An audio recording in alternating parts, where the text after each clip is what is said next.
Hai guys, apa kabar? Selamat datang di vlog aku.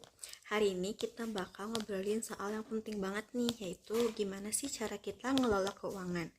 Yakin deh, siapa sih yang gak mau punya kondisi keuangan yang sehat dan aman? Nah, pertama-tama itu, mungkin banyak dari kalian yang mikir, buat apa sih ribet-ribet mikirin keuangan? Tapi sebenarnya itu tuh penting banget loh, buat kita punya rencana keuangan.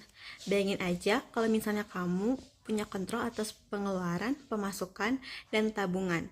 Kamu jadi lebih tenang dan gak terlalu khawatir soal masa depan. Nah, yang paling basic dulu deh, kita tuh harus tahu mana yang penting dan mana yang keinginan. Misalnya, kayak kebutuhan sehari-hari itu, kayak makan, tempat tinggal, atau transportasi itu wajib banget buat kamu penuhi. Tapi kalau kamu pengen beli kayak gadget baru atau nonton konser, nah itu tuh masuknya ke keinginan ya. Di sini itu penting banget buat bikin daftar prioritas, biar nggak keteteran dan kamu nggak boros. Nah, yang kedua itu buat anggaran atau budgeting. Setelah prioritas, langkah selanjutnya itu bikin anggaran. Misalnya, dari penghasilan kamu sebulan, kamu bisa alokasiin 50% buat kebutuhan, 30% buat lifestyle, dan 20% buat tabungan. Nah, yang ketiga itu cara pengeluaran. Ini yang kadang suka disepelein ini. Kita tuh harus mulai coba deh buat daftar harian tentang semua pengeluaran kita. Walaupun cuman parkir 5.000, itu tuh harus tetap dicatat ya. Nah, dengan catatan pengeluaran itu, kamu tuh bisa tahu kemana larinya uang kamu selama ini.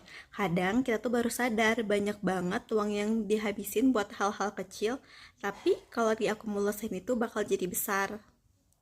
Yang keempat, ini tuh penting banget buat punya dana darurat. Punya dana darurat itu bisa jadi penyelamat hidup kamu.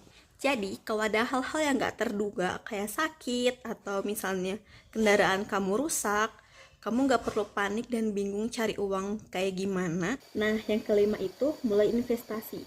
Kalau nabung kamu itu udah mulai stabil, coba deh buat belajar investasi. Misalnya investasi di reksadana atau saham. Yang penting jangan asal investasi ya.